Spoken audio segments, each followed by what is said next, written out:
Welcome to Shukla study point. आप सभी का स्वागत है आपके अपने YouTube channel Shukla study point में। मैं शिवम शुक्ला आप सभी दोस्तों का हार्दिक स्वागत करता हूं। आज की वीडियो के अंतर्गत दोस्तों हम बात करेंगे BA द्वितीय वर्ष अर्थशास्त्र अर्थात इकोनॉमिक्स के बारे में। और इकोनॉमिक्स जो होगा वह द्वितीय प्रश्न पत्र होगा BA द्वितीय वर्ष का, अर्थात BA द्वितीय वर्ष में जो छात्र छात्राएँ इस वर्ष आए हैं उनका जो सिलेबस है उसके सिलेबस के बारे में हम चर्चा करेंगे, जो कि द्वितीय प्रश्न पत्र होगा अर्थशास्त्र का, मतलब कि economics paper 2 BA second year के बारे में चर्चा करने वाले हैं।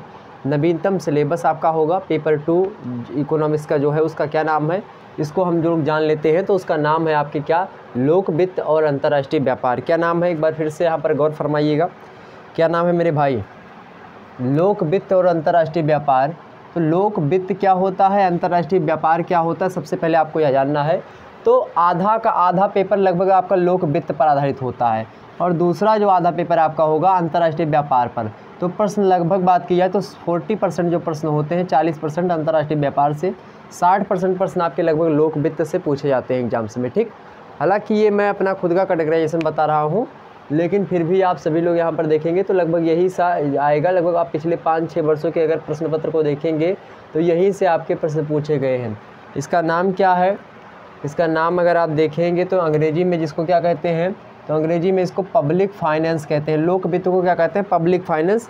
पब्लिक मतलब होता है जनता, अर्थात लोक, लोक को पब्लिक अंग्रेजी में कहा जाता है।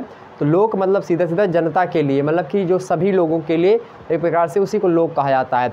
तो और नेक्स्ट क्या है, फाइनेंस। फाइनेंस मतलब क्या होता है, एक प्रकार से वित्त। वित्त मतलब होता है पैसे रुपए का मामला, मतलब ऐसा वित्त या फिर ऐसा रुपया पैसा जो कि सरकार के द्वारा लोक प्रशासनिक सेवा के लिए हो या फिर लोक कल्याण के लिए हो या फिर एक प्रकार से सार्वजनिक कल्याण हेतु कोई जो है चीज़ कराई जाती है। तो सरकार के द्वारा कि सभी का उत्थान करने हेतु, राज्य को एक प्रकार से लोक कल्याणकारी राज्य बनाने हेतु जो मुद्राएं व्यय की जाती हैं या फिर जो पैसे खर्च किए जाते हैं राज्य के द्वारा, और किसके, राज्य के लोगों के प्रति जो कि राज्य में निवास करते हैं, राज्य की नागरिकता रखते हैं। राज्य का मतलब यहाँ पर मेरा देश से, अर्थात मैं यहाँ पर राष्ट्र के बारे में राज्य का शब्द का जो है एक प्रकार से उच्चारण कर पा रहा हूँ।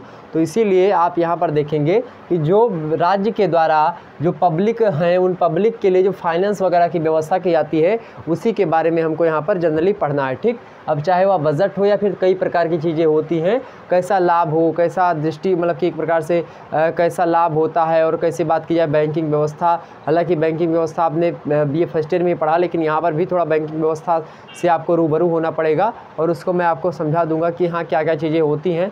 एक एक चैप्टर को आपको समझाने का प्रयास रहेगा, तो आप सभी लोग वीडियो को लाइक और शेयर अवश्य करें ताकि आपको आने वाले समय में इसके चैप्टर वाइज वीडियो देने का प्रयास कर सकूं और उस पर मेहनत कर सकूं और अच्छे खासे तरीके से उस पर मैं आपको जो है लेक्चर्स दे सकूं। और यही आपसे उम्मीद है कि जो है यह वीडियो आप ज़्यादा से ज़्यादा शेयर और लाइक करेंगे, और इसी उम्मीद के साथ मैं जो है आगे की वीडियोज़ बनाऊँगा जो कि इससे संबंधित होंगी। तो सिलेबस एक बार आप देख लीजिए। बहुत सारे बच्चों, मतलब स्टूडेंट्स या मेरे भाइयों बहनों के कमेंट्स आए कि सर जी इकोनॉमिक्स का लाइए, इकोनॉमिक्स का आपके सामने प्रस्तुत कर दिया। और रात 9 बजे आपकी बहुत सारे लोगों ने इंग्लिश की डिमांड करी थी, तो इंग्लिश BA सेकंड ईयर की जो क्लास होगी वह रात 9 बजे जो है कल, मतलब कि आज रात 9 बजे आपकी क्लास चलेगी। ठीक, कल के लिए मैं भी दुखी हूँ कि कल जो है इंडिया अपनी हार गई, लेकिन चलिए उसके लिए कोई दिक्कत नहीं। अब रात 9 बजे आप इंग्लिश की क्लास देखिएगा, ठीक है। चलिए, और जितने भी लोग हमारे साथ जुड़ चुके हैं एक बार सभी लोग वीडियो को लाइक कर दीजिएगा, और सभी लोग कमेंट सेक्शन में एक बार सभी लोग क्या करेंगे, थम्स अप का बटन दिखाएंगे और वीडियो को सभी लोगों से लाइक करने के लिए प्रोत्साहित करेंगे। जो नए छात्र छात्राएं हमारे आ रहे हैं, नए विद्यार्थी आ रहे हैं, उनको प्रेरित करेंगे। ठीक, और 2 चैनल और मेरे हैं, एक तो MA क्रैकर के नाम से है या BA क्रैकर पहले कहा जाता था, उसको सब्सक्राइब कर लीजिएगा, क्योंकि उस पर हिंदी, अब मैं सोच रहा हूँ कि उस पर हिंदी प्रॉपर तरीके से, कि हिंदी शुरुआत से प्रारंभ करूँ और उसके बाद में हिंदी का लास्ट तक मतलब चलूँ, मतलब हिंदी के बारे में विस्तार से उस पर चर्चा करूँ। तो हिंदी सेपरेट के लिए मैं उस पर पढ़ाने जा रहा हूँ, हालांकि और भी सब्जेक्ट पढ़ाएंगे लेकिन हिंदी विशेषकर उस पर पढ़ाने वाले हैं। ठीक, तो आप सभी लोग उस चैनल को भी सब्सक्राइब कर लीजिएगा। और साथ ही साथ एक शुक्ला IAS अकेडमी है, उस पर जल्द ही मैं टीचर्स के बारे में बताऊँगा, मतलब कुछ टीचर्स जो है उस पर पढ़ाएँगे, तो उसके लिए व्यवस्था कर रहा हूँ। तो चलिए उसको भी सब्सक्राइब कर लीजिएगा।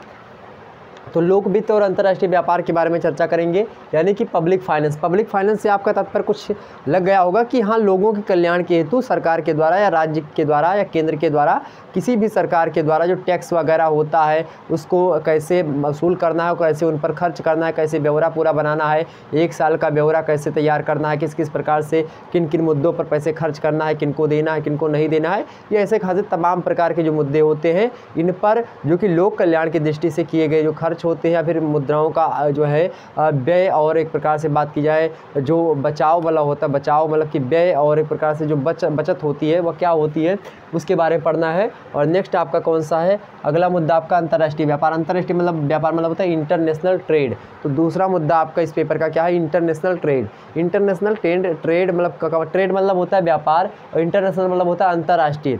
तो अंतर्राष्ट्रीय मतलब कि ऐसा व्यापार जो कि क्या हो, भारत के द्वारा किसी दूसरे देश से या किसी दूसरे मतलब कि एक प्रकार से बात की जाए मतलब महाद्वीप से या किसी भी प्रकार का, मतलब कि अपने देश को छोड़ करके अपने देश की सीमा के भीतर के जो सामान है उसको चाहे आयात करे और चाहे कहीं से दूसरे देश से कोई चीज़ जो भारत में कम है उसको मंगवाए। तो एक प्रकार से आप समझिए यहाँ पर कि 2 तरीके से, एक तो आयात हो सकता है, एक निर्यात हो सकता है। तो अंतर्राष्ट्रीय स्तर पर आयात निर्यात अर्थात क्रय विक्रय करना हुआ किसी मुद्दे का तो कैसे कर सकते हैं, अंतर्राष्ट्रीय व्यापार नीति क्या होती है, अंतर्राष्ट्रीय तरीकों मतलब कि कौन कौन से नियम फॉलो करने होते हैं किसी भी देश को।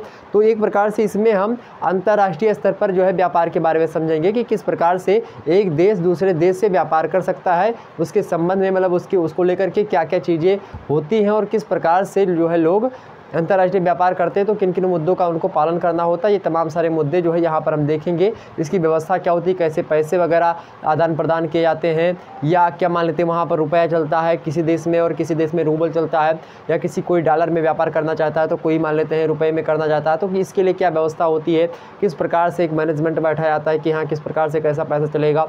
ठीक, आप देखते होंगे कि रुपया जो है मान लेते हैं कि $1 जो होता है लगभग 73 से मतलब 74 रुपये या 73 से 74 रुपये के बराबर है। ठीक, तो कहीं ना कहीं पे वो चीज़ें कैसे निर्धारित की जाती हैं, किस प्रकार से व्यापार होता है, कौन सा देश व्यापार पर कैसे लोग बैन लगाते हैं, कौन कौन सी संस्थाएं होती हैं जो कि तमाम सारे मुद्दे को हैंडल करती हैं, ये तमाम सारे मुद्दे हम इस वीडियो के अंतर्गत देखेंगे। हालांकि यहाँ पर अब सिलेबस के बारे में थोड़ा चर्चा कर लेते हैं। इकाई 1, इकाई 2, इकाई 3 और इकाई 4 भी ध्यान रखेंगे। गलती से क्या होगा कि इकाई 4 के भी चीज़ों को हमने इसी में क्या कर दिया, लिख दिया। ठीक है,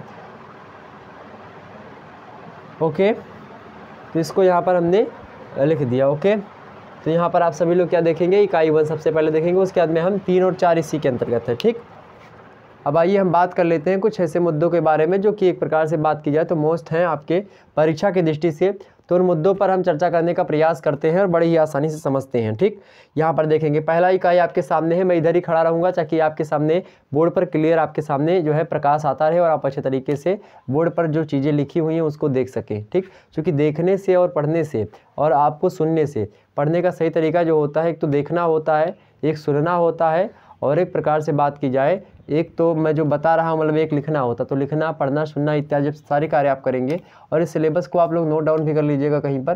तो यहाँ पर देखेंगे नेक्स्ट आपके सामने पहला इकाई के अंतर्गत जो संकलित आपके सामने पाठ्यक्रम है, पहला है निजी और सार्वजनिक मतलब सामान। तो निजी मतलब क्या होता है, पब्लिक मतलब निजी मतलब क्या होता है, किससे यानी कि प्राइवेट चीज़ें। तो जो मतलब कुछ निजी सामान या वस्तुएं होती हैं, सामान के स्थान पर वस्तुएं लिख दीजिएगा, कोई दिक्कत की बात नहीं है। तो निजी सामान हो चाहे सार्वजनिक, सार्वजनिक मतलब होता है सरकारी, एक प्रकार सार्वजनिक मतलब होता है जो सबके लिए हो, मतलब कि सभी लोग उसमें, चाहे अमीर हो चाहे गरीब हो, चाहे एक प्रकार से बात की जाए बहुत ज़्यादा असहाय व्यक्ति हो या फिर किसी भी धर्म क्षेत्र से हो या कोई भी हो, तो सार्वजनिक क्षेत्रों का यानी सार्वजनिक सामानों का उपयोग मतलब उसका उपयोग कर सकता है। और निजी मतलब क्या होता है, प्राइवेट। तो प्राइवेट सेक्टर एक होता है सरकारी सेक्टर। मतलब एक देखते हैं प्राइवेट स्कूल आप देखे होंगे, एक सरकारी स्कूल, प्राइवेट बस, सरकारी बस आप देखे होंगे, प्राइवेट ट्रेनें चलती हैं, कुछ सरकारी ट्रेनें चलती हैं, कई प्रकार के उदाहरण आप देख सकते हैं अपने ही आस पड़ोस के आसपास के क्षेत्रों में। निजी और सार्वजनिक सामान होते हैं, उनकी मतलब उनसे जो निजी सामान हो चाहे सार्वजनिक सामान हो, उनसे अधिकतम सामाजिक लाभ कैसे प्राप्त किया जा सके, इसको लेकर के बहुत सारे विद्वानों ने सिद्धांत दिए हैं। तो अधिकतम सामाजिक लाभ का जो सिद्धांत है, उस सिद्धांत को हम समझेंगे किसी मुद्दे से या फिर किसी भी चीज़ से हम किस प्रकार से सामाजिक लाभ प्राप्त कर सकते हैं। तो सामाजिक लाभ मतलब सामाजिक लाभ ऐसा लाभ जो कि एक प्रकार से क्या हो, सोशल बेनिफिट्स हो। सोशल मतलब क्या, सभी के लिए बेनिफिट्स हो, मतलब ऐसा नहीं कि किसी एक पर्सन के लिए बेनिफिट्स हो। अगर राज्य का या फिर सरकार मतलब केंद्र का क्या होगा, फायदा होगा, तभी उस देश का क्या होगा, फायदा होगा। तो इसीलिए अधिकतम सामाजिक लाभ का सिद्धांत जो है सार्वजनिक एवं निजी जो है सामानों पर एक प्रकार से लगाने के लिए प्रेरित होती है चीज़ें। अब आपको दिख रहा होगा बिल्कुल क्लियर, ठीक है। तो यहाँ पर आगे देखेंगे तो अधिकतम सामाजिक लाभ यहाँ पर आपके सामने मैं चर्चा करूँगा क्या होता है, पूरे के पूरे मुद्दों को अधिकतम सामाजिक लाभ का सिद्धांत किसने दिया और कैसे दिया, आखिरकार अधिकतम जो लाभ का सिद्धांत है वह क्या है, इसको देखेंगे। अभी फिलहाल ऐसे समझिए कि सामाजिक मतलब अधिकतम सामाजिक लाभ का मतलब ये है कि अधिक से अधिक क्या किया जाए, अधिक से अधिक क्या किया जाए, सामाजिक लाभ प्राप्त किया जाए, जिसके कारण से क्या हुआ, उसी लाभ जो मिल रहा है उसी से समाज में बेनिफिट्स किया जाए, समाज के लोगों को एक प्रकार से फ़ायदा पहुंचाया जाए। तो ये एक प्रकार से मुद्दा होता है। और किससे, सार्वजनिक वस्तुओं से। तो सार्वजनिक वस्तुओं से और निजी वस्तुओं से अधिकतम लाभ कमाने की इच्छा जो कि सामाजिकता को साथ में रखते हुए चलती है, वही सिद्धांत क्या होता है, सामाजिक सिद्धांत होता है जो कि अधिकतम लाभ का है। ठीक, आगे समझते हैं दूसरा पॉइंट यहाँ पर, सरकारी बजट। सरकारी बजट क्या होता है, बजट जो होता है एक लेखा जोखा होता है सरकार का, जो कि प्रति वर्ष मतलब जैसे मान लेते हैं कि अगले 1 साल के अंतर्गत सरकार को क्या करना है, तो उसका एक लेखा जोखा ब्यौरा जो होता है कि हाँ अगले 1 साल में सरकार को क्या करना है, कैसे रणनीतियाँ बनानी है, किस किस मुद्दे पर काम करने हैं, किस सेक्टर में कितने पैसे व्यय करने हैं, उसका लेखा जोखा जो होता है वही बजट होता है। और बजट जो होता है वो पास किया जाता है वित्त मंत्रालय के द्वारा, वित्त मंत्री उसको पास करते हैं, उस पर लेक्चर देते हैं। उसको बजट जब पास किया जाता है उसके बाद में भी संसद में बहस वगैरह भी होती है, जब पढ़ेंगे तो हम विस्तार समझा देंगे। तो सरकारी बजट क्या होता है इसको देखेंगे, सरकारी बजट की तैयारियां कैसे की जाती हैं उन तैयारियों पर फोकस करेंगे। साथ ही साथ जो सरकारी बजट होता है वह भी कई प्रकार का होता है, तो उसका हम क्लासिफिकेशन देखेंगे, classification of budget, preparing of budget. Okay, तो इन दोनों मुद्दों पर भी चर्चा कर लेंगे। तो जो है किस प्रकार से हम उसको वर्गीकृत कर सकते हैं, किसको, बजट को, और किस प्रकार से बजट दिया जाता है, किन महीनों में दिया जाता है, बजट का क्या तात्पर्य है, बजट अगर ना आए तो भारतीय समाज मतलब कि भारतीय राज्य पर मतलब भारत देश पर क्या प्रभाव पड़ेगा या भारतीय जनता पर क्या प्रभाव पड़ेगा, इन मुद्दों को भी देखने का प्रयास रहेगा। और पिछले 5 से 6 सालों में जो प्रश्न पूछे गए हैं उन प्रश्न पत्र मतलब कि उन प्रश्नों को भी आपको दिखाने का प्रयास करूँगा विभिन्न यूनिवर्सिटीज़ में। तो आपके यूनिवर्सिटी में जो है अगर आपके पेपर का नाम लोक वित्त और अंतर्राष्ट्रीय व्यापार, अगर आपके पेपर का नाम है मतलब कि अगर आपके पेपर का नाम है public finance and international trade, तो निश्चित तौर पर पूरा का पूरा सिलेबस यही देखना होगा। और लगभग पूरे के पूरे अधिकतर विश्वविद्यालय की बात करूं तो बीए सेकंड ईयर का पेपर 2 जो है वो यही रहता है। पेपर 1 से संबंधित वीडियो ऑलरेडी हमारे चैनल पर उपलब्ध है, उसको आपने नहीं देखा तो उसको देख लीजिएगा। और कोई प्रकार से कुछ मॉडल पेपर जो है 2021 के लिए हमने प्रॉपरली बना रखे थे तो उसको देख लीजिएगा, ठीक है, वो इंपॉर्टेंट है 2022-23 की परीक्षाओं के लिए, तो आप उनको भी देख लीजिएगा। आगे देखेंगे वर्गीकरण, ठीक, किसका वर्गीकरण, तो मतलब सरकारी बजट का वर्गीकरण हम कैसे कर सकते हैं इसको देखेंगे। उसके बाद में यहाँ पर देखेंगे तीसरा मुद्दा क्या, सार्वजनिक जो है राजस्व के स्रोत। राजस्व मतलब होता है क्या, टैक्स। राजस्व मतलब क्या होता है, टैक्स यानी कर जिसको आप कहते हैं। तो ये टैक्स जो होता है तो सार्वजनिक मतलब क्या होता है, एक प्रकार से सभी लोगों के द्वारा जो प्राप्त हुआ सरकार को जो मुद्राएं होती हैं टैक्स के फॉर्म में, मतलब जो राजस्व के फॉर्म में। राजस्व मतलब होता है एक प्रकार से टैक्स, अर्थात जो कर वगैरह लेते हैं जनता से, अर्थात आप भी राजस्व देते हैं, मैं भी राजस्व देता हूँ। लेकिन कुछ ऐसे कुछ प्रत्यक्ष कर होते हैं, कुछ अप्रत्यक्ष कर होते हैं। मतलब कि आप जैसे 1 रुपये का कोई मतलब कि टॉफ़ी खाते हैं, 1 रुपये की टॉफ़ी खाते हैं तो उस पर भी आप सरकार को टैक्स दे रहे हैं। क्यों दे रहे हैं, कैसे दे रहे हैं, देखिए 1 रुपये की टॉफ़ी आप लीजिए तो उस टॉफ़ी के पन्नी पर आपको लिखा क्या मिलेगा, उस पॉलीथीन पर आप देखेंगे तो लिखा रहेगा इनकम ऑफ ऑल टैक्सेस, मतलब वो सब पहले से पे है। मतलब वो टॉफ़ी जो है बनी है 1 रुपये की, एक पीस जो बनी है वह टॉफ़ी जो है टैक्स वगैरह जोड़ करके उसका कीमत वहाँ पर लिखी गई है। मतलब कंपनी वाले प्रत्यक्ष रूप से टैक्स देते किसको, सरकार को। अब जो कंपनी वाले होते हैं वो किससे वसूलेंगे भाई, जो टॉफ़ी अठन्नी की वो बेची है, मतलब कि एक प्रकार से जो है बात की 1 रुपये में 2 टॉफ़ी बिकने वाली थी, वही 1 रुपये की 1 टॉफ़ी बिकेगी। चूँकि उस पर टैक्स अगर ज़्यादा लग रहा है तो वो चीज़ें महंगी हो जाएंगी। निश्चित तौर पर ये बात समझिए कि जिस पर टैक्स अधिक मात्रा में सरकार लगाएगी वह चीज़ें महंगी हो जाएंगी, और वह महंगी चीज़ों पर जो एक प्रकार से किस पर प्रभाव पड़ेगा, उसका जनता पर सीधे सीधे प्रभाव पड़ेगा, मतलब लोगों पर जो है पब्लिक पर सीधा सीधा प्रभाव पड़ेगा। और ये जो होता है एक प्रकार से आप सोचिए आप हर एक चीज़ में टैक्स देते हैं। अब वो अलग बात है कि हाँ आप एक बैग मतलब वो जान नहीं पाते हो आप कैसे टैक्स लेता है। 1 रुपये का आप गुटखा खाते हो तो उसमें भी आपको टैक्स देना पड़ता है। अब उसमें चाहे 1 पैसा टैक्स हो चाहे 2 पैसा टैक्स हो, मतलब आपके खाते से, मतलब वो आपको नहीं लगता कि हाँ, क्योंकि वो पता है, आप पहले से ही निर्धारित है कि हाँ 1 रुपये का ही मिलता है तो आपको 1 रुपये देने हैं उसके लिए। हालांकि उसकी जो बनावटी है मतलब वो 4 आने का बनता है, फिर एक प्रकार से बात की 8 आने का बनता है।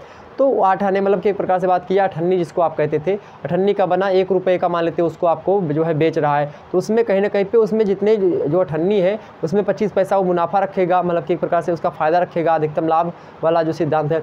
और जो बाकी का 25 पैसा है वो कौन लेगा, राजस्व टैक्स, मतलब कि वो सरकार टैक्स ले लेगी। तो प्रत्यक्ष रूप से टैक्स सरकारी कंपनी वाले देते हैं, मतलब कि जो प्राइवेट कंपनी है सरकारी कंपनियां हैं वह देती हैं। और बात की जाए जो हम लोग हैं वो क्या करते हैं, हम ही लोग तो क्या करते हैं टैक्स देते हैं एक प्रकार से अप्रत्यक्ष रूप से, हमको पता भी नहीं चलता और टैक्स कट भी जाता है। ठीक, ऐसे आप देखते होंगे रोड बड़ी बड़ी बनी होती हैं, उस पर आप देखते होंगे कि वो जो पब्लिक जो होती है वह रोड पर चलती है और वहाँ पर देखते हैं टूल प्लाजा लगे होते हैं, तो टूल प्लाजा जो होते हैं वो वहीं पर लगा देते हैं, मतलब टूल प्लाजा लग गया। अब टूल प्लाजा जो लगा है वहाँ पर तो जितनी गाड़ियाँ आ रही हैं वो टैक्स मतलब कि पैसा दे रही हैं कि हाँ उस पर रोड पर चलने के लिए पैसा दे रही है। रोड चूँकि किसने बनाया, तो रोड बनाने के लिए पहले सरकारी बजट होता था, लेकिन अब जो है मनमोहन सिंह जो है वो थे, चूँकि वित्त मंत्री थे मनमोहन सिंह, इकोनॉमिक्स से पढ़े लिखे थे अच्छे खासे मात्रा में, तो उन्होंने क्या नियम लगाया कि कोई जो प्राइवेट संस्थाएँ हैं प्राइवेट कंपनियां हैं वह क्या करें, वह प्राइवेट कंपनी सरकार बनाने का मतलब कि जो है रोड बनाने का टेंडर ले ले। अब वो जो है रोड कौन बनाता है, प्राइवेट कंपनी बनाती है। अब सरकार ने कहा कि आप 5 साल या 10 साल आप पूरा का पूरा टूल प्लाजा असूलोगे, मतलब टैक्स असूल लीजिएगा मतलब जनता से, तो ये सीधे जनता दे रही है ना पैसे उसको।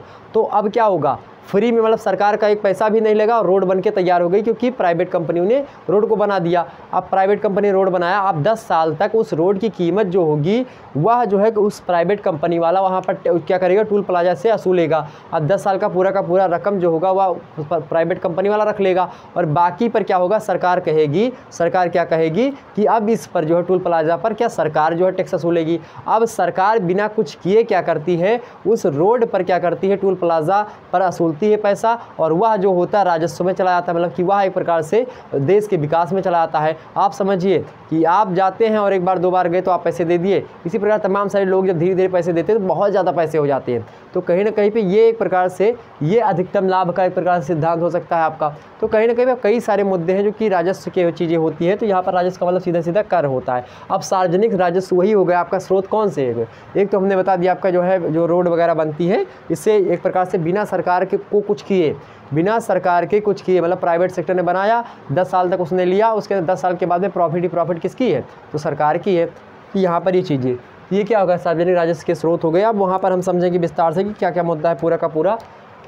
हालांकि यहाँ पर और देखते हैं स्रोत मतलब किन किन स्रोतों से जो है सरकारी मतलब सार्वजनिक राजस्व मिलता है, मतलब कि जो सार्वजनिक रूप से टैक्स मिलता है किन किन स्रोतों से, तो कई स्रोत हैं उससे मिलते हैं। नेक्स्ट आपका कराधान या करारोपण जो होता है उसके बारे में चर्चा करेंगे। करारोपण क्या होता है, किस प्रकार से कर लगाया जाता है, कर लगाने की जो प्रक्रिया होती है वह क्या होती है, किन किन परिस्थितियों में कर लगाने का कौन कौन सा निर्णय होता है, मतलब कि किस पर कितना कर लगता है। आप जीएसटी आज आ गई है तो जीएसटी को भी हम पढ़ लेंगे, ठीक है। तो इसमें कराधान मतलब कि करारोपण देख लेंगे, कराधान। नेक्स्ट आपका जनता की संतुष्टि, मतलब एक प्रकार से जनता की संतुष्टि को ही भी देखते हैं लोग कर लगाने के पहले कि हाँ अगर ज़्यादा कर लगा देंगे तो उससे क्या होगी, जनता जो है एक प्रकार से रूठ जाएगी और महंगाई बढ़ जाएगी। तो इसके कारण से कर मतलब जनता की संतुष्टि भी अनिवार्य होती है। जनता की संतुष्टि अनिवार्य होती है, इसीलिए जो जनता के द्वारा भेजे गए संसद में प्रतिनिधि हैं उनसे एक बार राय मशवरा जरूर ली जाती है कोई भी चीज़ करने से पहले। नेक्स्ट है आपका लाभ दृष्टिकोण, मतलब एक प्रकार से कोई भी चीज़ें अगर करी जाती सरकार के द्वारा तो उसको लाभ की दृष्टि से क्या आता है कि हाँ लाभ हो सरकार को और इससे जनता को भी लाभ हो, तो ये मुद्दा देखेंगे हम। उसके बाद भुगतान करने की क्षमता, अर्थात किसी भी कंपनी हो या फिर कोई चीज़ हो तो भुगतान करने की क्षमता कितनी होती है किसके अंतर्गत, इसको देखेंगे। नेक्स्ट है आपका कराधान की घटना और प्रभाव, कराधान मतलब करारोपण की जो घटना होती है इसको देखेंगे, उसका प्रभाव कैसे पड़ता है उसको भी देख लेंगे। ये इतना मुद्दा था इकाई 1 से संबंधित था, इसको हमने देखा। अब हम बात कर लेते हैं इकाई 2 के बारे में। इकाई 2 में देखते हैं क्या क्या चीज़ें हैं, इसमें देखेंगे सार्वजनिक व्यय। यहाँ पर सार्वजनिक क्या था, सामान वगैरह यानी कि अधिकतम लाभ वगैरह था। यहाँ पर सार्वजनिक व्यय मतलब कि क्या होता है, सार्वजनिक तरीके से जो सरकार मान लेते हैं रोड बना करके पैसा सरकार ने इकट्ठा कर लिया। अब रोड बना करके सरकार ने पैसा इकट्ठा कर लिया और मतलब कि एक पैसा भी नहीं लगाया, अब सरकार के खाते में पैसे अधिक मात्रा में बढ़ने लगे, चूँकि जो है सभी लोग पैसे दे रहे हैं और टैक्स मिल रहा है चारों तरफ से। तो वो क्या करेंगे, सार्वजनिक तरीके से कहीं पर और चीज़ें डेवलप करेंगे, फ्लाईओवर बनवाएंगे, या फिर किसी जैसे राफेल वगैरह आ गया, तमाम विमान आ गए, या इसी प्रकार से कोरोना का टीकाकरण हुआ, फ्री में करवा दिया। मतलब कई प्रकार की चीज़ें होंगी, यानी कि जो व्यक्ति मतलब लोगों के लिए जो चीज़ें करी जाती हैं कि हाँ, चाहे 6,000 रुपये मोदी जी द्वारा किसानों के खाते पहुँचाए जा रहे हों, या इसी प्रकार से अन्य जो लाभ होते हैं, जो कि उज्ज्वला योजना हो गैस की, या फिर जो मनमोहन सिंह के द्वारा कई योजनाएं बनाई गई। आप उत्तर प्रदेश की सरकार के द्वारा देखेंगे कि जो है लैपटॉप वगैरह बांटे गए थे। तो ये कहीं ना कहीं पे क्या होते हैं, ये सार्वजनिक व्यय होते हैं कि सभी लोगों पर खर्च किए जाते हैं। जैसे योगी जी अभी लैपटॉप वगैरह देने के लिए कह रहे थे, ठीक, मतलब कह रहे हैं, तो वो क्या है, सार्वजनिक व्यय ही है, क्योंकि वह सार्वजनिक आय मतलब अधिकतम लाभ प्राप्त करके जनता से ही 1-1 रुपये सबसे लेकर के 10-10 रुपये सबसे लेकर के क्या करते हैं, उसको 1 पैसे को क्या करते हैं, सभी लोगों के लिए व्यय करते हैं। अब उसमें क्या होता है, वही होता है आपका सार्वजनिक व्यय। उसमें क्या होता है, उसमें जनता को लाभ होता है और जनता को पता भी नहीं चलता कि पैसे कहाँ से आ रहे हैं। सरकार ने किया ये कहते हैं, बट वो पैसा कहाँ से जा रहा है, तो लोगों से ही जा रहा है और लोगों के लिए ही वो कार्य में आ रहा है। अब वही पैसे क्या होते हैं, कुछ भ्रष्ट सरकारें होती हैं, मान लेते कोई भ्रष्ट सरकार आ गई, भ्रष्टाचार वाली सरकार है, उसने क्या करती है, वो पैसा जो आप उसको टैक्स के रूप में दे रहे हैं कि वह देश चलाएगी सरकार। जैसे ऐसे समझिए घर का मालिक एक प्रकार से, अब घर के मालिक को नियम क्या होता है कि सभी लोग कमा करके क्या दें, घर के मालिक को पैसे दें, ताकि वह घर का मालिक जो हो खुद भी कमाए और सभी लोग जो कमा रहे हो पैसे उसको दें। अब वो अपने मैनेजमेंट के हिसाब से जो है क्या चलाए, सरकार को चलाए, मतलब कि घर को चलाए। तो ठीक इसी प्रकार से आप क्या करते हैं, आप सोचिए एक परिवार के सदस्य हैं जो कि सभी लोग कमा करके अपने मालिक को पैसे देते हैं, और पैसे देने के बाद में मतलब अपने कमाई का कुछ हिस्सा उसको दे दीजिए, ताकि वह एक प्रकार से क्या चले, देश चला सके, घर चला सके। तो ठीक यही प्रक्रिया होती है देश में भी, जैसे घर में होती है। ठीक, तो सार्वजनिक व्यय मतलब कि जब आप उसको पैसे देंगे तो कहीं ना कहीं पे आपका मतलब घर के मालिक का कर्तव्य क्या है, वो आपके लिए कपड़ा वगैरह, फिर शादी हुई, किसी की शादी वगैरह आई तो उसमें खर्च हुआ, या कई प्रकार के अन्य चीज़ें हुई तो उसमें खर्च भी करता है। तो वही खर्च क्या होता है, सार्वजनिक व्यय। मतलब सार्वजनिक सभी लोगों के लिए मतलब सभी लोगों के लिए किया गया सरकार के द्वारा निवेश ही क्या कहलाता है, खर्च कहलाता है, जो कि लोक कल्याण के लिए हो, समाज कल्याण के लिए हो। ठीक, हम समझेंगे सार्वजनिक मतलब सार्वजनिक व्यय होता है। सार्वजनिक व्यय में वैगनर महोदय ने नियम भी दिया, तो उनके नियम को भी समझ लेंगे कि सार्वजनिक व्यय कब करना चाहिए, किन परिस्थितियों में कैसा सार्वजनिक व्यय उचित माना जाता है, इसको भी हम देख लेंगे। नेक्स्ट है आपका वाइस मैन। इन्होंने भी एक प्रकार से इनकी कल्पना मयूर कल्पना के नाम से जानी जाती है, तो वाइस मैन के मयूर कल्पना को समझेंगे। उसके बाद महत्वपूर्ण सीमा परिकल्पना समझेंगे, ये भी मोस्ट इंपॉर्टेंट परिकल्पना है। यहाँ पर सिद्धांतों के बारे में चर्चा कर लेंगे जो कि सार्वजनिक व्यय से संबंध रखते होंगे।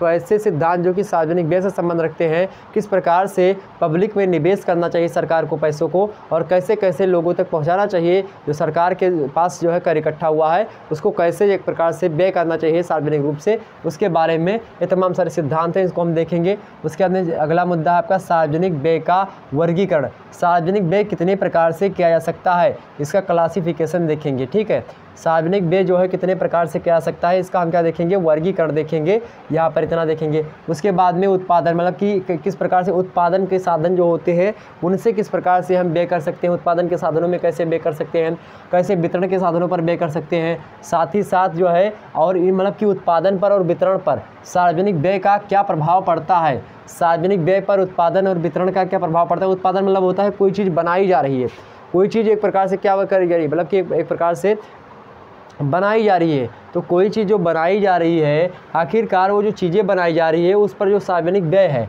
अब कोई चीज़ बनाई जा रही है उस पर सरकार ने क्या कर दिया और पैसे दे दिए कि हाँ इसको सही से बनाओ। या फिर कोई चीज़ वितरण मतलब कि कोई चीज़ बांटी जा रही, वितरण मतलब क्या होता है, बांटा जाना। या फिर कहीं पर कोई चीज़ पाई जा रही तो उस पर कैसे कार्य किया जाए, या उसको कैसे बांटा जाए, या कैसे उसको एक प्रकार से उसका प्रोडक्शन किया जाए, कैसे उसका वितरण किया जाए, इसके लिए सार्वजनिक व्यय क्या आता है। तो सार्वजनिक व्यय का इन दोनों मुद्दों पर, उत्पादन पर और वितरण के साधनों पर, उत्पादन के साधन और वितरण के साधनों पर सार्वजनिक व्यय का मतलब जो सरकार के द्वारा निवेश किया गया पैसा होता है, जो कि कर का पैसा होता है, वह किस प्रकार से प्रभाव डालता है, इस प्रभाव को भी देख लेंगे हम। उसके बाद में जो है सार्वजनिक ऋण। सार्वजनिक ऋण क्या होता है, ऐसा ऋण मतलब कि जो बैंक जो होते हैं यानी कि आरबीआई जो है, मान लेते हैं सरकार जो है सार्वजनिक व्यय के लिए तमाम सारे पैसे खर्च कर दे और ऐसा हो कि जो है राजस्व में मतलब कि टैक्स उसके पास ना वसूल कर पाए, मतलब सरकार के पास टैक्स ना आ पाए। और जब सरकार के पास टैक्स नहीं आ पा रहा है तो ऐसी सिचुएशन में, ऐसी स्थिति में जो सार्वजनिक व्यय होता है, सार्वजनिक व्यय मान लेते हैं बढ़ गया और सार्वजनिक आय जो है, सार्वजनिक आय नहीं हो पाई, सार्वजनिक आय जो है वह नहीं हो पाई और सार्वजनिक व्यय मतलब सार्वजनिक आय जो है मान लेते हैं 100 रुपये हुई, सार्वजनिक आय जो है 100 रुपये हुई, लेकिन खर्च कितने हो गए, 150 रुपये हो गए। और जब 150 रुपये हो गए तो क्या हो गया, 50 रुपये जो है ये क्या हो गई, मतलब घाटे में चली गई सरकार। अब ऐसी स्थिति में क्या होगा, सरकार के पास पैसे नहीं बचेंगे। तब उस समय कौन सा प्रक्रिया थी, सार्वजनिक मतलब की ऋण, मतलब सरकार कहेगी किससे, बैंक से। और बैंक कौन सा होगा, reserve bank of India, RBI से कहेगी कि भैया कुछ पैसे हमको उधार दे दो। तो आरबीआई कहेगी क्या कि हमारे पास कुछ प्रतिभूतियाँ आप रखो, क्या रखो, प्रतिभूतियाँ रखो। प्रतिभूतियाँ क्या होती हैं, कुछ सरकारी प्रतिभूतियाँ, मतलब गोल्ड वगैरह रखो, सरकारी प्रतिभूतियाँ रखो, सरकारी प्रतिभूतियाँ रखो, मतलब कुछ सरकारी चीज़ें रख दो, मतलब गिरो जिसको कहते हैं आप, मतलब एक प्रकार से इस भाषा में कि आपके पास अगर कुछ है तो उसके स्थान पर, जैसे कि आप देखते हो कि गांव वगैरह में अगर पहले पैसे ख़त्म हो जाते थे किसी के घर पर और कोई काम आ जाता था तो क्या करते थे लोग, अपने गहने जो स्त्रियाँ होती हैं वह गहने अपने दे देती हैं कि हाँ इसको ले जा करके क्या रख दो, गिरो रख दो, ताकि ये उनके यहाँ पर रखा रहेगा और उनके बदले में हमको कुछ पैसे मिल जाएंगे, जिससे हम आज का जो कार्य है उसको कर सकेंगे। तो आज के कार्य को करने के लिए जो हमारे पास जो पहली संपदा पड़ी है, कुछ ऐसी संपदा जो कि एक प्रकार से रुपए पैसे के फॉर्म में नहीं है और वह हमारे पास धरी हुई है बेकार की, या फिर एक प्रकार से वो हमारे गले में पड़ी हुई, तो उसका कोई मतलब नहीं होता। तो आप जो है अपने खाने पीने के लिए या फिर अपने देश को चलाने के लिए, आप कुछ भी करने के लिए जो चीज़ें आप रखे हैं उसको क्या करेंगे, गिरव रख देंगे किसी के पास, ताकि वह रखा रहे, उसके बदले में आपको कुछ मुद्राएं मिल जाएं, तो उन मुद्राओं से आप क्या करेंगे, जो है चीज़ें कर लेंगे। तो सार्वजनिक व्यय जो होता है यही कार्य करता है। सार्वजनिक व्यय क्या होता है, मान लेते सरकार घाटे में है और तब वो आरबीआई को याद करेगी, आरबीआई से कहेगी हाँ मुझे इतने करोड़ रुपए उधार दे दो, और ये आरबीआई कहेगी ठीक है उधार मैं तो दे दूंगा, लेकिन आप कुछ प्रतिभूतियाँ रखो, कुछ सरकारी मटेरियल हमारे पास रख दो जो कि हमारे पास पड़ा रहे, कि जब आप इसको पैसे दोगे मुझको तब मैं ये वापस कर दूंगा। ऐसा नहीं है कि सरकार कहे कि हाँ 10 लाख रुपए और छाप दो, ऐसा नहीं होता कि सरकार के कहने पर पैसे छपते होंगे। सरकार के कहने पर पैसे नहीं छपते हैं। आरबीआई जो होता है कहीं ना कहीं पे एक स्वतंत्र चीज़ें होती है, लेकिन हाँ वित्त मंत्रालय का कहीं ना कहीं पे इस पर प्रभाव देखने को मिलता है। लेकिन पैसे जो होते हैं वह अनगणत नहीं छापे जाते कि हाँ अपने मन से जितना हुआ उतना पैसे छाप दो, ऐसा नहीं होता है। पैसे भी एक प्रकार से बात की है कि एक निश्चित मात्रा में छापे जाते हैं कि हाँ किस देश में कितने गोल्ड हैं, या फिर जो भी उसका आधार बनाया जाता है, कुछ आधार होते हैं, उन्हीं आधारों पर पैसे छापे जाते हैं। ठीक, तो यहाँ पर क्या होगा, आरबीआई से क्या उधार मांगेगा कौन, राज्य सरकार या केंद्र सरकार जो भी होगा, तो क्या होगा, वही सार्वजनिक ऋण होगा। ठीक, मतलब जो सार्वजनिक तरीके से सरकार के द्वारा बैंकों से, मतलब आरबीआई से, या जो बैंकों का बैंक कहलाता है आरबीआई, उससे क्या किया जाए, उधार लिया जाए, तो उससे जब उधार लेता है बैंक जो होता है वही सार्वजनिक ऋण होता है। सार्वजनिक व्यय मतलब होता है जो सरकार के द्वारा निवेश किया गया पैसा जो कि लोगों के लिए है, और ऐसा पैसा, मतलब अब ये तो सार्वजनिक व्यय होगा, लेकिन सार्वजनिक ऋण क्या होता है कि सरकार के द्वारा तमाम सारे लोगों से उधार, मतलब कि बैंकों से उधार लिया जाए ताकि लोगों का एक प्रकार से कल्याण कर सके, ये होगा। नेक्स्ट आपके सामने क्या है, अब ये देखेंगे सार्वजनिक ऋण जो है उसका वर्गीकरण देखेंगे, किन किन परिस्थितियों में सार्वजनिक ऋण लिया, कितने प्रकार का होता है सार्वजनिक व्यय, इसको देखेंगे, मतलब सार्वजनिक ऋण कितने प्रकार का होता है इसको देखेंगे, उसका प्रभाव भी देखेंगे, उसका बोझ देखेंगे कितना सरकार पर होता है, चुकौती कैसे की जाती है उसको देखेंगे, और प्रबंधन मतलब मैनेजमेंट कैसे किया जाता है किसका, सार्वजनिक ऋण का, इसको भी देख लेंगे। उसके बाद में क्या आपका 6वां नंबर पॉइंट है, राजकोषीय नीति क्या होती है। राजकोषीय नीति मतलब कुछ राजकोषीय, मैंने राजकोष मतलब क्या होता है, जहाँ पर पैसे रखे जाते हैं, तो राजकोषीय मतलब जो नीति होती है राजकोष, या फिर जो देश का एक प्रकार से बात की जाए जो है मंत्रालय होता है जो कि पैसे को देखता है, तो जो कोष मतलब कोषाध्यक्ष आपने देखा होगा दुर्गा पूजा समिति में होते हैं, मतलब जो पैसे रुपए को देखते हैं, तो पैसे रुपए को देखने के लिए जो राज्य की जो एक प्रकार से जो बैंक वगैरह वहाँ का राज्य का जहाँ पर पैसे रखे जाते हैं, तो उसकी नीतियाँ क्या क्या होती हैं उसको देखेंगे, उस नीतियों की स्थिरता को देखेंगे, और उसका आर्थिक विकास कैसे करना है, तो उन आर्थिक विकास पर भी हम देखेंगे, यानी कि इकोनॉमिकल डेवलपमेंट कैसे करना है राजकोषीय नीति का, इसको देखेंगे। तो राजकोषीय नीति पर कैसे विचार करेंगे, कैसे इसका विकास होना उसको देखेंगे।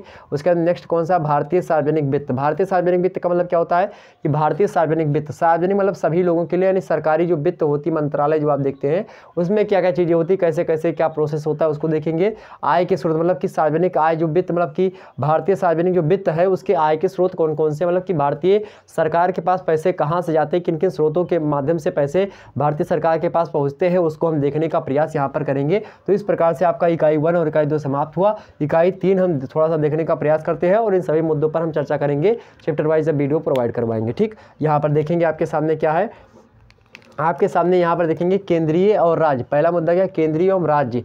केंद्र और राज्य का मतलब क्या होता है यहाँ पर कि केंद्र की भी सरकार होती है और राज्य की भी सरकार होती है, और दोनों सरकारें अपने अपने हिसाब से टैक्स वसूल करती हैं। कौन सा टैक्स कौन सी सरकार लेगी, ये एक प्रकार से वहाँ पर राज्य सूची और केंद्र सूची के विषय में तमाम सारी चीज़ें वर्णित हैं। जब मैं बताऊँगा विस्तार से तो समझा दूंगा। तो केंद्रीय और राज्य सरकारें जो होती है उनकी कर प्रणालियों को देखेंगे। मतलब भारतीय कर प्रणाली के तहत यानी कि राज्य जो होगा वह मतलब किन किन मुद्दों पर जो है टैक्स वसूलेगा, पैसा वसूल करेगा, और कौन कौन से जो है साधनों पर उत्पादन के जो केंद्र होगा वो पैसे वसूल करेगा। मतलब किन मुद्दों पर किन चीज़ों पर टैक्स जो है राज्य लेगा और किन चीज़ों पर टैक्स जो होगा वह देश लेगा अर्थात केंद्र लेगा। तो इन मुद्दों पर देखेंगे। नेक्स्ट आपका कि भारत में सार्वजनिक व्यय। भारत में सार्वजनिक व्यय का एक प्रकार से क्या नमूना है। यहाँ पर आपने सार्वजनिक व्यय को देखा। सार्वजनिक व्यय जो है विश्व स्तर पर आपने देखा कि हाँ सार्वजनिक व्यय कैसे क्या आता है, तो ये आपने वैसे समझा। लेकिन यहाँ पर भारत के परिप्रेक्ष्य में भारत में सार्वजनिक व्यय जो होता है, भारत में सार्वजनिक व्यय कैसे कैसे होता है, किन किन परिस्थितियों में होता है, और आखिरकार सार्वजनिक व्यय के कितने तरीके होते हैं, सार्वजनिक व्यय क्या होती है, इसको देखेंगे। ठीक, उसके बाद में क्या सार्वजनिक व्यय मतलब सभी लोगों के लिए किया गया सरकार के द्वारा निवेश, हमने पहले बताया। नेक्स्ट आपका भारतीय संघीय वित्त। भारतीय संघीय क्या वित्त होता है, संघीय मतलब होता है केंद्र यानी सेंट्रल का। तो केंद्र मतलब क्या होता है सेंटर का, भारतीय मतलब क्या होता है इंडियन। तो इंडियन सेंटर मतलब कि एक प्रकार से वित्त मतलब क्या होता है फाइनेंस। तो भारतीय जो फाइनेंस है, जो वित्त चीज़ें हैं किस प्रकार से भारत मैनेज करता है, तो उसको भारतीय संघीय वित्त देखेंगे। यानी जो वित्त मंत्रालय है या फिर जो राजकोषीय मतलब कि राजकोष है भारत का, वो कैसा है क्या देखेंगे, इन सभी को देखेंगे। उसके बाद में क्या, तुलनात्मक लागत का अंतर्राष्ट्रीय व्यापार सिद्धांत, ये इकाई 4 में यहाँ पर बेस कर गए। तो अंतर्राष्ट्रीय व्यापार सिद्धांत जो कि तुलनात्मक लागत है। एक तुलनात्मक लागत होती है कि एक प्रकार से किसी देश की तुलना में दूसरे देश में किस प्रकार से लागत है, या किस देश मतलब किस देश में कम होता है, किस देश में ज़्यादा होता है। तो एक देश से दूसरे देश के व्यापार में की गई तुलना को ही हम कहते हैं तुलनात्मक व्यापार का सिद्धांत कहते हैं। तो यहाँ पर हम तुलनात्मक लागत का या फिर तुलनात्मक व्यापार का अंतर्राष्ट्रीय व्यापार सिद्धांत देखेंगे। तो तुलनात्मक लागत का अंतर्राष्ट्रीय व्यापार सिद्धांत जो है उसको देख लेंगे। यहाँ किस प्रकार से एक देश के से दूसरे देश में एक प्रकार से निवेश करना हुआ या आयात निर्यात करना हो तो उसमें कैसे कैसे फंडे होते हैं, और किन किन प्रकार से हम जो है देखते हैं कि भारत में किसी अन्य तरीके से व्यापार होते हैं आंतरिक मामलों में, और अंतर्राष्ट्रीय मामलों में कैसे अलग तरीके से व्यापार होने लगते हैं, तो उसको देखने का प्रयास। उसके बाद में नेक्स्ट इकाई 4 में पहुँच गए। ये इकाई 3 यहीं तक था आपका। ठीक, भारत के संदर्भ में इकाई 3 था। अब ये पर अंतर्राष्ट्रीय व्यापार के बारे में यहाँ पर देखेंगे। तो यहाँ पर अंतर्राष्ट्रीय मतलब कि तुलनात्मक लागत का अंतर्राष्ट्रीय व्यापार सिद्धांत आपने देख लिया। यहाँ पर है शोधन अवसर लागत। शोधन अवसर लागत क्या होता है, किसी शोध में आप कोई पैसा खर्च कर रहे हैं, यानी कि शोध आप कर रहे हैं किसी मुद्दे पर, कोई प्राकृतिक जो है प्रकार से चीज़ें हैं उन पर आप शोधन कर रहे हैं, तो उसमें जो है अवसर लागत कैसा हो सकता है। मतलब अवसर मतलब होता है कितना लग सकता है, कितना एक प्रकार से कितना उस समय के हिसाब से कितना लगता है, इसको देखेंगे। कुछ पारस्परिक मांग का विश्लेषण, मतलब पारस्परिक जो मांग होती है कि हाँ एक मतलब पारस्परिक मतलब क्या होता है कि एक दो देश है, मान लेते हैं 2 देश हैं, अब उन दोनों देशों की जो मांग है वह अलग अलग होती है, और किस प्रकार से पारस्परिक मांग जो है, कोई मांग हो सकता है भारत जो मांग कर रहा है वही मांग मान लेते हैं चाइना भी कर रहा है अमेरिका से। अब क्या होगा, ये पारस्परिक मांग हो गई। तो पारस्परिक मांग को हम समझेंगे किस प्रकार से, कौन सा पारस्परिक मांग क्या होती है, इसका विश्लेषण करेंगे हम, इस पर एनालिसिस करेंगे कि पारस्परिक मांग जो होता है किसी देशों में कैसे होता है, और ऐसी सिचुएशन में अंतर्राष्ट्रीय व्यापार सिद्धांत क्या कहता है और किस प्रकार से इसको मैनेज करता है, इसको देखने का प्रयास रहेगा। उसके अंदर क्या है, व्यापार की शर्तें। व्यापार की शर्तों को देखेंगे, और व्यापार की शर्तों में बात की है तो व्यापार की शर्तों का कॉन्सेप्ट देखेंगे, व्यापार की शर्तों का मतलब अवधारणा देखेंगे, और मतलब मीनिंग क्या होती है, व्यापार की शर्तों का अर्थ क्या होता है, व्यापार की शर्तें की परिभाषा क्या होती है, और इसका मापन हम कैसे करते हैं। व्यापार की शर्तें जो होती है कि इसका मापन हम कैसे कर सकते हैं, तो इसको यानी कॉन्सेप्ट एंड मापन देखेंगे। नेक्स्ट आपका मुक्त व्यापार। मुक्त व्यापार क्या होता है, कुछ ऐसे व्यापार है जिस पर क्या हो टैक्स वगैरह फ्री होता है, मुक्त होती है, किसी प्रकार की नीतियों का, किसी प्रकार के देश के नियमों का पालन नहीं करना होता है, उस पर कैसे एक प्रकार से बात की जाए, वो व्यापार कैसा होता है, तो मुक्त व्यापार देखेंगे। मुक्त उत्पादन की तरफ हम देखेंगे, मुक्त उत्पादन और मुक्त व्यापार क्या होता है, इस पर चर्चा करेंगे कि मुक्त रूप से आप उत्पादन करो किसी भी देश में, और किस प्रकार से जो है मुक्त व्यापार करो, कैसे किस देश में होता है अंतर्राष्ट्रीय व्यापार के सिद्धांत के अंतर्गत, ये मुद्दा क्या है इसको हम देखने का प्रयास करेंगे। उसके बाद में भुगतान संतुलन क्या होता है इसके देखेंगे। भुगतान संतुलन में हम क्या देखेंगे, मतलब कि एक प्रकार संलग्न एवं असमानता, संलग्न और असमानता हम देखने का प्रयास करेंगे यहाँ पर। ठीक है, संतुलन और असमानता, क्या संतुलन और असमानता देखने का प्रयास यहाँ पर हम करेंगे। उसके बाद नेक्स्ट कौन सा है, भारत का विदेश व्यापार और व्यापार नीति।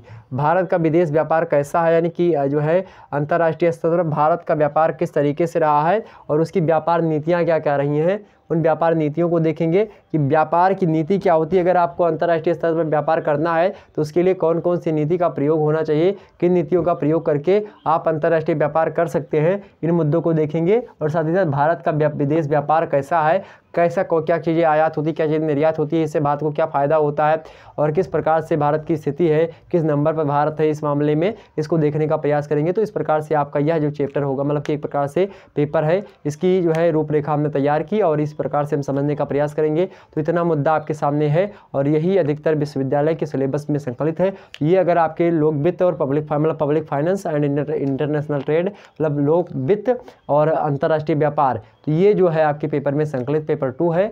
और पेपर 1 जो है पहले समष्टि था और एक प्रकार से ये जो समष्टि और व्यष्टि अर्थशास्त्र होते हैं इसको भी मैं पढ़ा दूंगा, कोई चिंता करने की बात नहीं, जो जिसमें है उसको देख लेंगे। ओके, तो फिर मिलते हैं हम नेक्स्ट वीडियो में। तब तक के लिए जय हिंद, जय भारत। आप सभी का बहुत बहुत धन्यवाद हमारे साथ जुड़ने के लिए। ओके, इसी प्रकार से आप लोग सभी लोगों का साथ चाहिए, इसी प्रकार साथ देते रहे। धन्यवाद आप सभी का, बहुत बहुत धन्यवाद।